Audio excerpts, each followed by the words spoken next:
People say, well, you're a fisherman. What do you know about hunting? Let me tell you, if I would have the option when I was a kid to be a professional squirrel hunter, that's what I'd have been. I learned how to hunting squirrels. I killed more squirrels than anybody in the neighborhood. I'd take my shoes off and walk in the creek, and I'd get them high bank creeks where they couldn't see you, and I'd bend over and stay low. And I never would shoot the first squirrel that came out. I'd let them get happy, and then I'd peck them off with a little 22 real quiet and easy.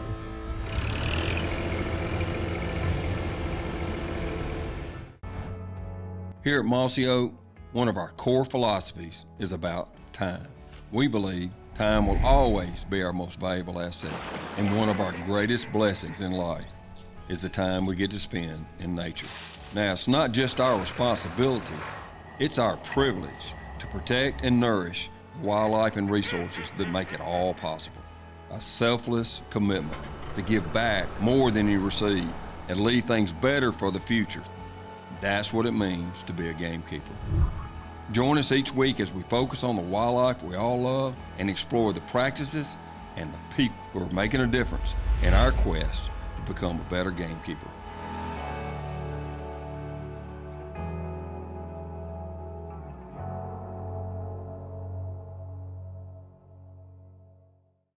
The Gamekeepers of Mossy Oak is presented by Tractor Supply Company for life out here and LS Tractor. Start blue, stay blue.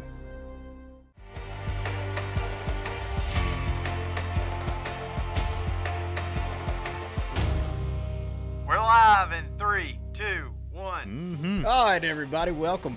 West Point, Mississippi, home of Mossy Oak brand camo and the Gamekeeper studio. Here we are. It's like Gamekeeper season too. It is. There's a lot going on. A lot going on. And we have outdoor royalty. No doubt about it. Sitting on the couch between in the turkeys. house. Hank Parker. That's right. Ooh, man, come on. Let's hit the horns one more time for Hank. No doubt about it. Man, I like this. Gamekeeper. Special treatment. Yeah. Wow. We like it in here. I Hank. like it too, man. I'm looking at turkeys and bass and ducks and whitetail and mule deer. And, It does feel like home. And yeah, man, this is yeah. a place to be. Look at this Oh, thing cool. right here. And of I'm course, liking that, It's man. Hercules. has to Yeah. draw attention to Hercules. I like old Hercules. He's looking good over there. I can't imagine that he really needs an introduction, but No. he's a world-class bass fisherman. He's won everything you could win in bass fishing. Period. I think he loves deer hunting or just hunting, turkey hunting, deer hunting. Yeah. More And- than fishing. Well, I got in trouble, Bobby. I got in real big trouble with my fishing sponsors about 20 years ago when I said the only reason I fish was to make enough money to go hunting. That didn't go over good. So I'm going to say that in the month of November, I prefer hunting. In the month of April, I prefer hunting. All other times of the year, I'd rather fish. There, that's a good answer. So he's saying the deer rut. Yeah, And obviously he's spring saying turkey turkey. season. Yeah. Turkey season is my all-time favorite of everything that I do. I absolutely love it, adore it, and spend a lot of time in the turkey woods. That's why I'm so at home here.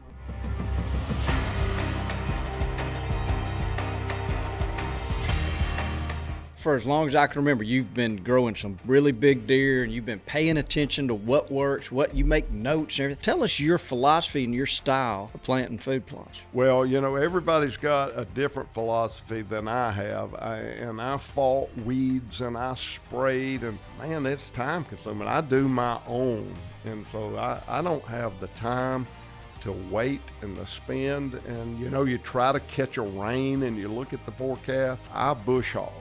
I do not spray my weeds, I bush hog. I come back and I plow and I cultipack and I plant and I recultipack. Everybody says that ain't gonna work. You're gonna be covered up with weeds. I had the most beautiful food plots you've ever seen in your life. I mean, they were to die for. I plant Green Patch Plus. I've tried a lot of different things. That, for me and where I live, I think is absolutely the best seed combination you have. I don't use chemicals a lot. I fertilize. I don't go in there and kill things. I just plow those weeds under. I've had tremendous success. So what time of year do you start your process? Because I think it's a little earlier than most Yeah, I people. do. And everybody said, well, you're planting too early. I usually hit it right at the last of August. I got grandkids. And our season comes in early. We got gun season the first week of October. So if I wait until mid-September, I'm going to miss out on some incredible opportunities with my grandkids. So to me, it's important to get those food plots up. And I've been super successful planting the last week. I'm in central South Carolina, and I plant the last week of August. You've just found that window before all that other cool season competition pops up. You're kind of threading the needle, so to speak, but it works if you know how to time it right. I think Delta Ag has got a good product in seed coat. It helps the root system, but I don't think if you have a plant that is not real hardy, there's still a lot of weed competition in the month of August. Sure. So it takes a very hardy plant to overcome that. My Green Patch Plus will outdo my weeds. I don't say that I don't have some Johnson grass, but if you want to be honest, you get a little Johnson grass and you got some 1717 fertilized. Deer like tender Johnson grass. So people say, well, that looks bad. You ought to spray that. I don't care what that looks like. I may have a little Johnson grass until the frost comes and take, but hey, the deer eating it. Oh yeah, there's It's tender. Probably a lot of other broadleaf weeds popping up in there that they're eating on too. And we normally don't get a frost till pretty close to Thanksgiving. When we get a heavy frost, it kills all those weeds. Then the food plots look incredible. Hey, be sure to stay connected with us on both Facebook and Instagram at Mossy Oak Gamekeepers. To learn even more, check out the Gamekeeper podcast library and specifically these episodes. Subscribe now and stay up to date and never miss an episode. And hey, by purchasing a Mossy Oak Wild Turkey stamp, you can directly support wildlife research, show your dedication to conservation, and contribute to ongoing projects. Visit mossyoak.com to learn more.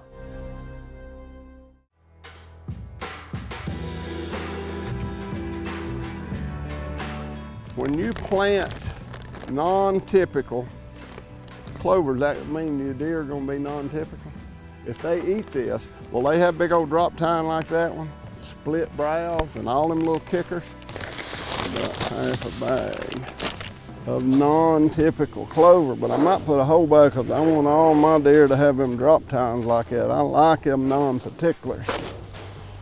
You made a point about cultipacking, creating that good seed bed, sowing your seeds, broadcast your seed, and then cultipack it again. I think that's a great idea. We've done it some. That's how we planted the test plots here. When you can bust up those clods and create that seed bed, but then you come back again and you're mashing those seeds in and making them have seed to soil contact, that's important. Cultipacking before you plant for me has been the biggest factor for me. What happens if you don't have that thing dressed really good, you end up getting so many of your seeds too deep. So if you cultipack it before you plant and then you come back and cultipack on top, you're only pushing it down a half to 1 inch. Yeah. And so all your seeds, instead of losing about 30 or 40% because they got too deep, I can tilt this where I'm cultipacking more than I'm discing.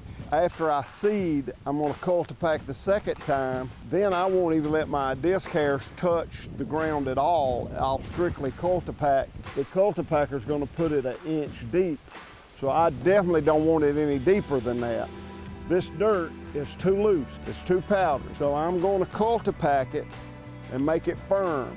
Then I'll come back in and then I'll seed it and then I'll recultipack it. Everybody said, well, I cultipack after I plant. Well, try doing it before you plant to get that seed bed level. That's right. And those cracks are busted. I Yeah, agree if you 1,000%. If you don't do it before, that seed may land right next to a big old clod. That's right, and that's then right. get Yeah. too We deep. use a ferminator a lot. Yeah, I do a fermentator as well. I'm just really impressed with it. And so sometimes too. you'll run that ferminator with no seed just to get that. That's do what exactly I you're what do we're all doing the this year. time. I Yeah. do. I broadcast my seed. I don't use my fermentator for seeding. It is heavy enough that it makes a difference in cultipacking.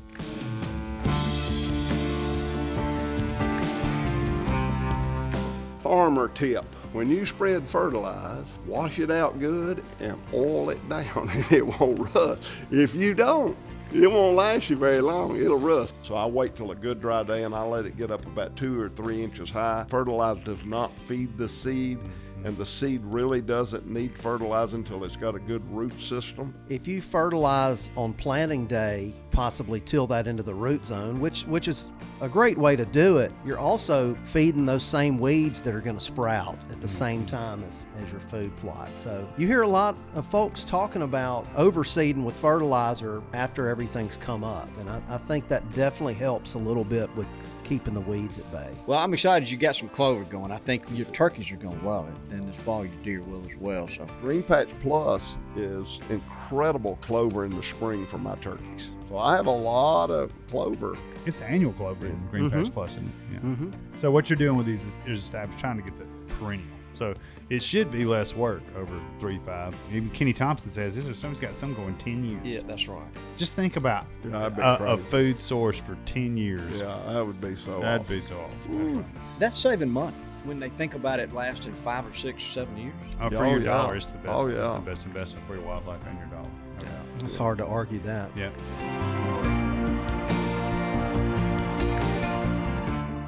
The Gamekeepers of Mossy Oak is presented by Mossy Oak Brand Camo, Native Nurseries and Biologic, Mossy Oak's Gamekeeper Kennels, and Gamekeeper Butchery, Mossy Oak Companions, Mossy Oak Fishing, Mossy Oak Properties, LS Tractors, The Furminator, Spartan Cameras, Nosler, Loophole Optics, Moultrie Feeders, Duke Traps, Apex, Sheffield Financial, Gamekeepers Magazine, and Gamekeepers Fieldwear. Also, Biologic BCP Deer Feed, available at Tractor Supply. As gamekeepers, we would like to emphasize that when feeding corn to your wildlife, it's important to feed a quality corn. Choose a trusted brand like Triple Clean from Southern Feed. They thoroughly test for aflatoxins, fumonisin, and even moisture content to ensure the very best for your wildlife. We recommend following the best management practices for feeding corn that have been established by the Mississippi State University Deer Lab. Be sure to listen to both our podcasts, The Gamekeepers of Mossy Oak and Fistful of Dirt, brought to you by Mossy Oak Properties.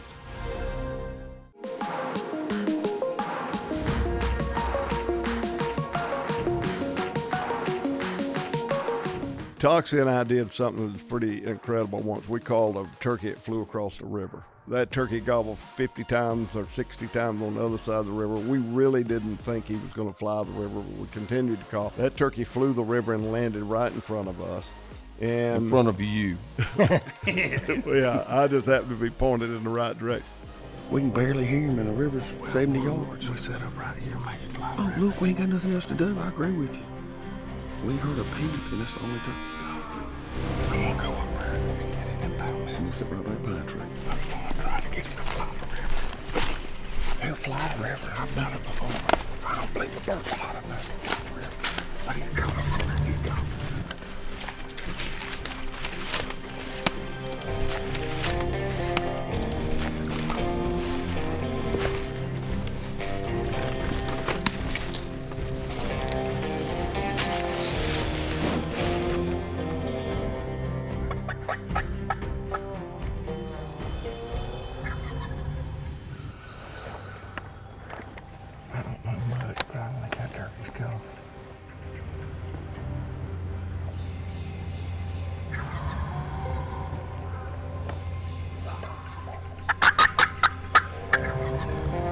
Getting closer fast. I mean, he's coming right there. I see.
Got him, Rusty.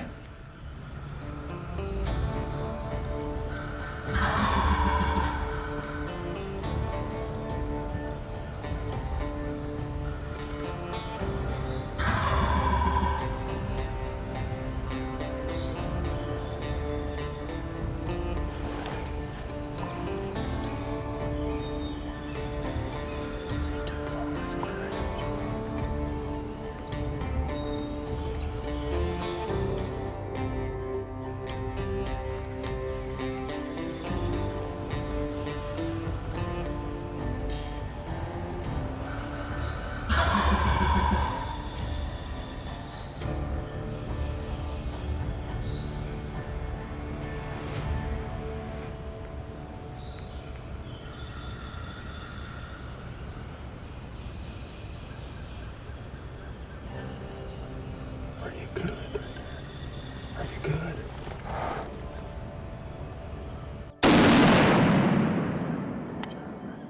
What do you think, dude? Not I bad. miss your comment. Huh? I'm gonna go get him for him. I'm a full service guy. You're a full service guy. Go get him. You gotta do me one favor now. Do me one favor. He flew the river. I know you did. Do me one favor. Go home. Get out. Go home. Get out of your turkey. Get out of my wood. turkey wood, dude. I done killed Toxie Hazel's turkey again. Closed captioning is brought to you by Gamekeeper's Fieldwear.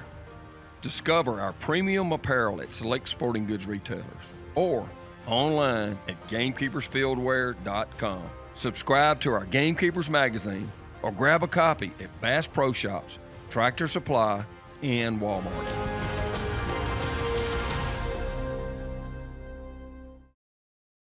Hey, to find your favorite place, be sure to talk to the land experts at Mossy Oak Properties. They are the most trusted and proven network for buying or selling rural land in the country, truly serving as America's land specialist.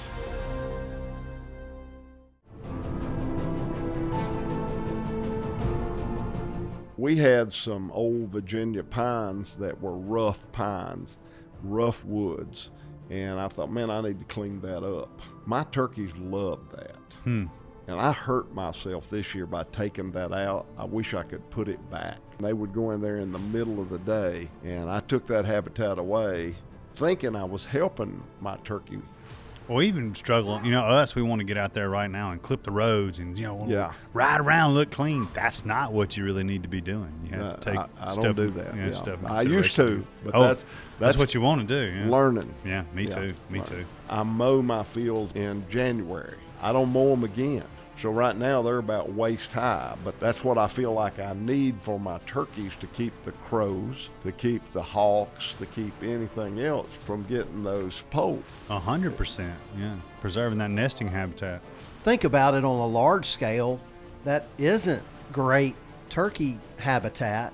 On a small scale, they may like that little area, like you said, to sit around in the middle of the day and loaf around and not move around much, and you took it away.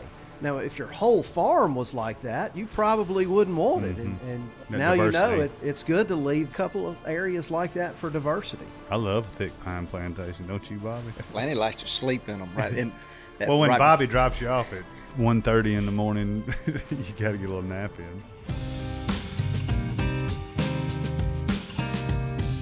Could you give some advice to somebody listening about maybe site selection for your food plots? I've got places that you're just not going to hold much moisture, so you got to get down in the bottoms. A little bit of shade goes a long way. You don't want a lot of shade. Obviously, you need the sun to feed the plant, but you need to get in that bottoms where you're going to hold some moisture. My land is very sandy, and I cannot grow a good food plot on top of a hill. What kind of bucks are you growing over there? Well, in the state of South Carolina, it only takes 125 net to make the record book. So that tells you a lot about what your potential is. We've probably killed 9 deer since I've owned that farm that would net record book. I killed a deer this year that grossed about 133. And I'm spoiled. I've hunted Saskatchewan probably 30 years. Had a lease in Texas. I've hunted Kansas. I've hunted Iowa. I've hunted the states that produce big deer. And so you walk in my game room and you look at my deer and you see over here, I got a 244, I got a 207, I got a 203, I got a 201. You're impressed. Wow. But the real truth of the matter is there's probably a guy down the road from me that the biggest deer he's got in his game room is probably 120 inches. He had more skill and more talent to kill that deer in Piedmont, South Carolina than I had killing a 244-inch deer in West Texas. Take your geographical area. If a 125-inch deer makes a record book and you kill a 120-inch deer, gross score, you're a hunter. And that's be we proud get off of it. track. Yeah, be know proud how to of it. manage your expectations. Yep. That's a good way to put it, because you're not going to kill a 160-inch deer. So you're saying I'll never kill a 160-inch deer? No, I'm saying some properties, so, some states, it's just, no, you probably won't now that I think about that. I tried to get Bobby He's to probably guarantee me if I painted biologic that within 2 years I'm going to have 200-inch deer in South Carolina, he wouldn't guarantee it. Yeah. I wanted a money-back guarantee, and he would not do it. And I was willing to pay double. We might need to revisit that, Hank. 'Cause they're hard to kill. Hey, 200-inch deer is hard to grow. Special set of circumstances and a special deer. You know, not all of them are Michael Jordan. Yeah. That's right. Yeah, that's true. That's a good point.